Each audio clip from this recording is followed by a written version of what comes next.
आकाशवाणी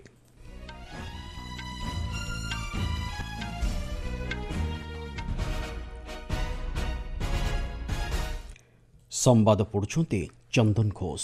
मुख्य संवाद देशर प्रत्येक अंचल को खूब शीघ्र माओवादी हिंसार संपूर्ण मुक्त कराजिबो बोली प्रधानमंत्री प्रतिश्रुति। कर्मचारी भविष्यनिधि संगठन सामाजिक सुरक्षा क्षेत्र में भारतीय कार्यशक्तिर विश्वासर प्रतीक कहले केंद्र श्रम और नियोजन मंत्री। चलित वर्ष अक्टोबर मासरे जीएसटी आदाय परिमाण गत वर्षर एही समय तुलन में वृद्धि पाइछि 4.6%। आंध्र प्रदेश काशीबुगा स्थित श्री वेंकटेश्वर स्वामी मंदिर में आज दलाचकटार 9 जनकर मृत्यु। शोक व्यक्त कले राष्ट्रपति उपराष्ट्रपति और प्रधानमंत्री। एवं आईसीसी महिला एक दिवसीय क्रिकेट विश्वकप्र फाइनाल मैच रे आसंता काली भारत भेटिब दक्षिण आफ्रिका को। छत्तीसगढ़ समेत देशर प्रत्येक अंचल को खूब शीघ्र माओवादी हिंसार मुक्त कराजिबो बोली प्रधानमंत्री नरेंद्र मोदी प्रतिश्रुति दैछन्ति। आज रायपुर ठारे छत्तीसगढ़ राज्य प्रतिष्ठार रौप्य जयंती पालन अवसर में आयोजित एक भव्य समारोह में उद्बोधन देई से कहते।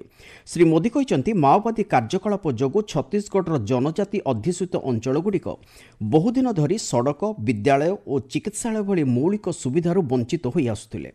देश को विकास पथरे आगे नेबा लागि सरकार नक्सलवादी कार्यकलाप को दृढ़ हस्ते दमन करिबारे प्रयास जारी रखिछन्ति। एहार फलस्वरूप गत 11 वर्ष मध्य देशर 125 माओवादी अध्युषित जिल्लारू वर्तमान मात्र 3टी रे एमानकर सामान्य प्रभाव देखिबाकू मिलुछि। अवशिष्ट जिल्लागुड़िकरे एही समाज विरोधी कार्यकलाप को दृढ़ हस्ते सरकार दमन करिछन्ति बोली से कहिछन्ति। प्रधानमंत्री कहते गत किछि मास मध्य बहु संख्यार माओवादी अस्त्रशस्त्र त्याग करी समाजर मुख्य स्रोत में सामिल होगा सहित देशर संविधान को सम्मानर सह ग्रहण करिसेंति। सरकार को एभली पदक्षेप द्वारा छत्तीसगढ़ बस्तर भली देशर विभिन्न अंचल में भय बदल में उत्सवर परिवेश देखा मिली बोली से कहते।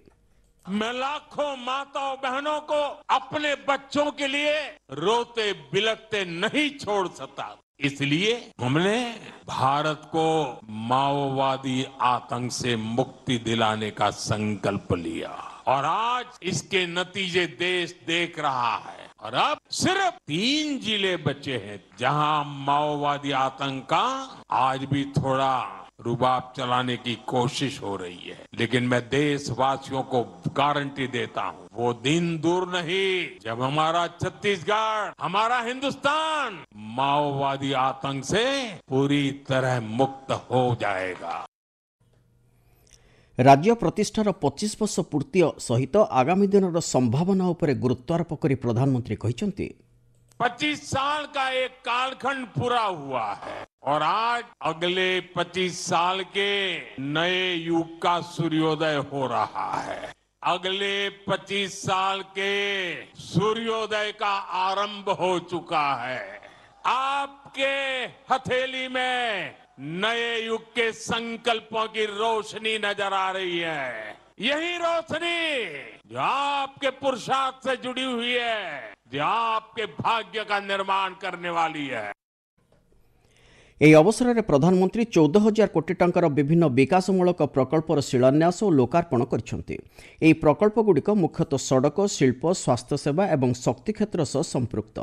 ଏ ସମ୍ପର୍କରେ ଅଧିକ ସୂଚନା ଆମ ସମ୍ବାଦଦାତା କହିଛନ୍ତି ଯେ ଗ୍ରାମାଞ୍ଚଳ ଲୋକଙ୍କ ଜୀବନ ଜୀବିକାକୁ ଅଧିକ ସଶକ୍ତ କରିବା ଉଦ୍ଦେଶ୍ୟରେ ପ୍ରଧାନମନ୍ତ୍ରୀ ଆଜି ରାଜ୍ୟର 9ଟି ଜିଲ୍ଲାରେ ନୂତନ ଗ୍ରାମ୍ୟ ଉଦ୍ୟୋଗୀ ଷ୍ଟାର୍ଟଅପ୍ କାର୍ଯ୍ୟକ୍ରମର ଶୁଭାରମ୍ଭ କରିଛନ୍ତି। प्रधानमंत्री ग्रामीण आवास योजना अधीन श्री मोदी 3 लाख हिताधिकारी 12,000 कोटी टंकार किस्ती परिमाण आज प्रदान करिसेंति। राज्य में गमनागमन तथा संयोगीकरण दिगरे सरकार का पदक्षेप उपर आलोकपात कर श्री मोदी कहते छत्तीसगढ़ के गांवों में सड़कों का नेटवर्क 40,000 किलोमीटर तक पहुंचा है। बीते 11 वर्षों में नेशनल हाईवे का अभूतपूर्व विस्तार हुआ है। नए नए एक्सप्रेसवे अब छत्तीसगढ़ की शान बन रहे हैं। पहले रायपुर से बिलासपुर पहुंचने में कई घंटे लगते थे। एक नए 4 लेन हाईवे का शिलान्यास किया गया है। ये हाईवे छत्तीसगढ़ की झारखंड से कनेक्टिविटी को और बेहतर बनाएगा। कर्मचारी भविष्य निधि संगठन ईपीएफओ केवल एक पांठी नुहे बरं यह माध्यम सामाजिक सुरक्षा क्षेत्र में भारतीय कार्यशक्तिर विश्वास प्रतिफलित हुए बोली केंद्र श्रम और नियोजन मंत्री डॉक्टर मनसुख मांडव्य कहते। आज नुआदिल्लीठार ईपीएफओर 73तम प्रतिष्ठा दिवस अवसर में आयोजित एक समारोह में उद्बोधन दे डॉक्टर मांडव्य यही मत व्यक्त करते। देशर कार्यशक्तिर सामाजिक और आर्थिक सुरक्षा दिगरे ईपीएफओर ऐतिहासिक भूमिका को से प्रशंसा करते। यह अवसर में केन्द्रमंत्री कर्मचारी पंजीकरण योजना 2025 रो शुभारंभ करछन्ते। आपण माने संवाद सुनुचन्ते आकाशवाणी रो। देश में गत मासरे मोट द्रव्य और सेवाकर जीएसटी आदाय परिमाण गत वर्षर एही समय तुलन में 4.6% वृद्धि पाई। गत वर्ष अक्टोबर मासरे देशर ए बाबद 1.87 लक्ष कोटी टंका आदाय होइथिबा बेले चलित वर्ष एही परिमाण 1.95 लक्ष कोटी टंका अतिक्रम करिथिबा जणा जायछि। सेथिमध्ये केंद्रीय जीएसटी परिमाण 36,547 कोटी टंका एवं राज्य जीएसटी 45,134 कोटी टंका बोली सूचना दिया जायछि। बिहार विधानसभा निर्वाचन लगी विभिन्न राजनीतिक दल पक्षर प्रचार कार्य सरगरम होइथिबा बेले आज खराब पाग जोगु यह किछि मात्रा रे बाधाप्राप्त होइछि। बीजेपी वरिष्ठ नेता स्वराष्ट्र मंत्री अमित शाह आज गोपालगंज आयोजित एक निर्वाचनी सभा को आभासी माध्यम संबोधित करि कहिसंति उभय केंद्र और राज्य सरकार चाषी कल्याण लगी कार्य करुछंती। प्रधानमंत्री नरेंद्र मोदी निरंतर प्रचेष्टा जोगु बिहार में बंद होई पड़ी रहितिबा चीनीकल गुड़िक पुनः कार्यक्षम होई परिछि। एतद्व्यतीत आखु चाषी मानकु सठिक प्राप्य प्रदान करने उद्देश्य रे इथानल उत्पादन को मध्य राज्य में प्रोत्साहित करा जाउछि बोली से कहते। श्री शाह कहते बिहार को एक विकसित राज्य भाव गढ़ी तोलिबा सहित उभय महिला और कृषकों को सशक्त करने दिगरे उत्तम परिवेश सृष्टि करने लक्ष्य एनडीए निजर निर्वाचनी इस्तिहार प्रस्तुत करिछि।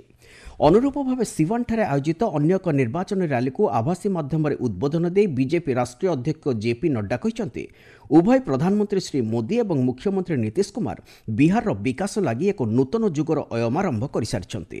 जनता दल संयुक्तर सभापति तथा मुख्यमंत्री नीतीश कुमार आज वैशाली जिला अंतर्गत जंदाहाट ठारे आयोजित एक जनसमावेश उद्बोधन दे कहते तांको सरकार पुनर्बार क्षमता को आसिले समाजर गरीब और सामाजिक दुर्बल वर्गर लोकों को सबु प्रकार सहायता जोगाई देबे। आंध्र प्रदेश श्रीकाकुलम जिला अंतर्गत काशीबुगा स्थित श्री वेंकटेश्वर स्वामी मंदिर में आज दलाचकटार 9 जनकर मृत्यु होइछि। मिलिथिबा सूचना अनुसार आज एकादशी अवसर में मंदिर परिसर में प्रभुंक दर्शन लगी अनेक श्रद्धालुंकर भिड़ परिलक्षित होइथिला। मंदिर मध्य थिबा एक रेलिंग भुशुड़ी पड़िबा जोगु श्रद्धालु माने तळे पड़ी जाइथिले एवं परे एथिलागि दलाचकटा होइथिबा जणा जाइछि। आंध्र प्रदेश मुख्यमंत्री एन चंद्रबाबू नायडू एही दुर्घटना रे गभीर दुख प्रकाश करबा सहित मृतकक परिवारवर्गक प्रति समवेदना जणाइछन्ति। राष्ट्रपति द्रौपदी मुर्मू एथिलागि दुख प्रकाश करी सामाजिक गणमाध्यम पोस्टरे मृतकक परिवारवर्गक प्रति समवेदना जणाइबा सहित आहतक आशु आरोग्य कामना करिसंति। उपराष्ट्रपति सीपी राधाकृष्णन सामाजिक गणमाध्यम पोस्टरे करिथिबा निज शोकबार्तारे मृतकक आत्मीयक प्रति समवेदना जणाइबा सहित आहतमानकर आशु आरोग्य कामना करिसंति। प्रधानमंत्री नरेंद्र मोदी सामाजिक गणमाध्यम पोस्टरे एथिलागि दुख प्रकाश करबा सहित मृतकक परिवारवर्गक लागि 2 लाख टंका लेखाय अनुकंपामूलक सहायता राशि घोषणा करिसंति। एतद्व्यतीत आहतंक लागि 50,000 टंका लेखाय सहायता राशि घोषणा करबा सहित सेमानकर आशु आरोग्य कामना करिसंति। सूचना और प्रसारण सचिव संजय जाजू हैदराबाद चलिथिबा इंडिया जय 2025 सम्मेलनी परिसर में आज वेब्स बजार शुभारंभ करिसंति। ए अवसर में उद्बोधन दे श्री जाजू कहते वेब्स बजार माध्यम देशर गणमाध्यम और मनोरंजन शिल्प सामूहिक भाव लाभान्वित हो पारिबे। एहा द्वारा उभय क्रेता और विक्रेता को गोटे मंच में एकत्रित करा सहित कारीगरी को वाणिज्य में मध्य परिणत करा जाई पारुछि। केनियार पश्चिमांचल उपत्यकार प्रबल वर्षा जोगु भूस्खलन घटी प्राय 13 जनकर मृत्यु होइछि। स्थानीय पुलिस सूत्रर सूचना अनुसार यह दुर्घटना 19 जन को उद्धार करा जायतिबा बेले केते संख्यक निखोज अछंती ता सठिक भावे जणा पड़ी नाही। आईसीसी महिला एक दिवसीय क्रिकेट विश्वकप्र फाइनाल मैच रे आसंताकाली भारत दक्षिण आफ्रिका को भेटिबो। नवी मुंबई स्थित doctor D Y Patil sports academy रे एही मैच अपराह्न 3टारे आरंभ हेबो। प्रथम सेमीफाइनाल रे दक्षिण आफ्रिका इंग्लैंड को 125 रन रे परास्त करी फाइनाल रे पहुंचीतिबा बेले गत गुरुवार दिन नवी मुंबई ठारे अनुष्ठित द्वितीय सेमीफाइनाल रे ऑस्ट्रेलिया विरुद्ध रे भारत 5 विकेट रे चित्ताकर्षक विजय हासिल करिछि। मुख्य संवाद गुड़िक पुणी थरे। देशर प्रत्येक अंचल को खूब शीघ्र माओवादी हिंसार संपूर्ण मुक्त कराजिबो बोली प्रधानमंत्री प्रतिश्रुति। कर्मचारी भविष्यनिधि संगठन सामाजिक सुरक्षा क्षेत्र में भारतीय कार्यशक्तिर विश्वासर प्रतीक कहिले केंद्र श्रम और नियोजन मंत्री एवं आईसीसी महिला एक दिवसीय क्रिकेट विश्वकप्र फाइनाल मैच रे आसंता काली भारत भेटिब दक्षिण आफ्रिका को। संवाद शेष है।